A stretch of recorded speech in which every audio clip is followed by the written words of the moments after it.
Okay, today we're diving into a really powerful and I think deeply misunderstood idea from the psychologist Carl Jung. It's his take on the loner. And honestly, it's a perspective that might just flip everything you think you know completely on its head. I mean, that quote right there, it just sets the whole stage, doesn't it? Jung didn't just see loners as okay or a little different. He saw them as having this incredible psychological power that most of us just completely miss. So what on earth did he see that everybody else doesn't?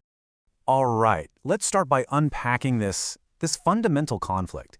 Is the loner just a social outcast, or are they maybe something more evolved? And this slide just lays out the two opposing views perfectly. You've got society's take on the left. The loner is seen as antisocial, broken, damaged. But then you look at Jung's view on the right.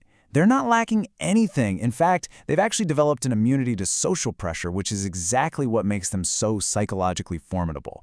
So to really get what Jung is saying, we have to understand this invisible prison that he believed most of us are living in. He called it groupthink. It's that deep, unconscious need for approval from others that quietly dictates our choices, our beliefs, pretty much everything. And it's a force that the loner seems to operate completely outside of. So, where does this immunity come from? Well, according to Jung, it's not some choice they make as an adult. It actually gets programmed into them very early on. It's rooted in a totally different developmental path, like they're running a completely different operating system. And here you can see that fork in the road during childhood.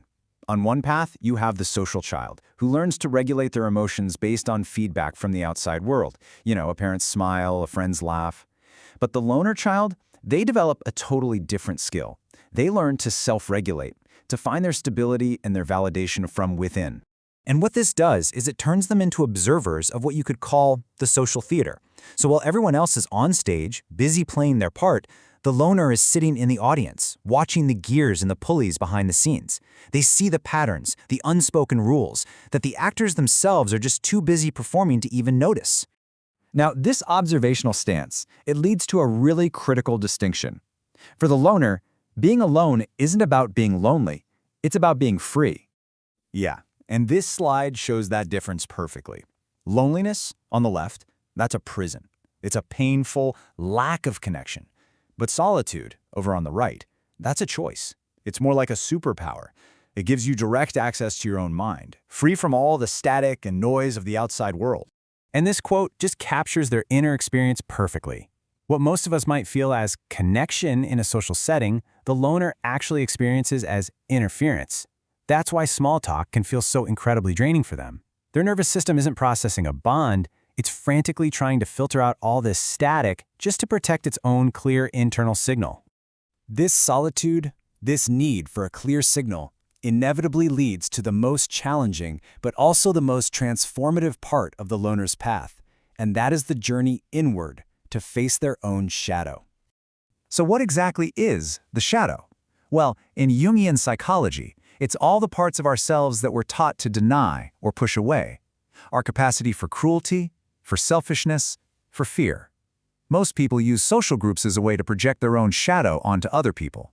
But when you're in solitude, there's nowhere to hide. You are forced to meet yourself, warts and all. And the result of this confrontation is profound. By accepting their own capacity for darkness, the loner becomes immune to one of society's most powerful weapons, shame. I mean, think about it. If you've already made peace with the worst parts of yourself, what could anyone possibly threaten you with? And this immunity to shame, well, it unlocks the final stage of the journey. It's a freedom so complete that it's often seen as dangerous by established systems. Jung called this state psychological sovereignty, and this is really the end point of the loner's whole journey. It's about being whole, on your own terms, totally free from the need for anyone else's approval and immune to social control. This is what true independence looks like. These three words, they just summarize this power perfectly. When you no longer fear being excluded and you've already faced your own shadow, you become unblackmailable, unshameable, uncontrollable. So who are these so-called dangerous people?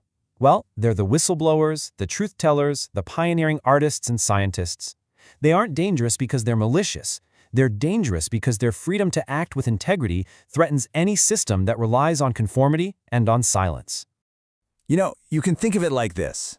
Most of us are just running on social software that we downloaded unconsciously from the world around us. The loner has done the incredibly hard work of writing their own code, their own personal operating system. Now, this might make them incompatible with the mainstream, but it also allows them to come up with solutions that are literally impossible from inside the cage of groupthink. So if there's one key message to take away from Jung's whole perspective, it's this. Your solitude isn't some problem that you need to solve. It is a strength, and it's something to be protected. If any of this resonates with you, the big takeaway is not that you're broken, but that you are cultivating a rare and powerful capacity. And that leaves us with one final question to think about. This kind of psychological freedom, it can be contagious. The very existence of one free individual proves to everyone else that the prison of groupthink is optional. So what does the loner's journey make possible? Not just for them, but for all of us.